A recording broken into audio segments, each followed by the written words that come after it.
গ্রীষ্মকাল মানে যেমন গরমের দাবদাহ, তেমনি গ্রীষ্মকাল মানে আমের মরশুম। আর সেই আম দিয়েই বানালাম আমের রসগোল্লা। সবার প্রথমে দুধ গরম করে তাতে পরিমাণ মতো ভিনিগার দিয়ে ছানা বানিয়ে নেব।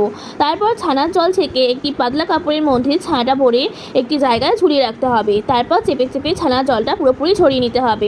1 ঘন্টা পর একটি থালায় জল ঝরানো ছানাটা নিয়ে অনেকক্ষণ সময় নিয়ে দোলে দোলে ছানাটা মসৃণ করে নিতে হবে। এরপর তাতে একদম অল্প একটু ময়দা আর কালারের জন্য ফুড কালার দেবো, দিয়ে সব কিছু আরও একবার মাখিয়ে নেব। এইবার ছানার ডো থেকে রসগোল্লা সাইজের গোল গোল বল বানিয়ে নেব।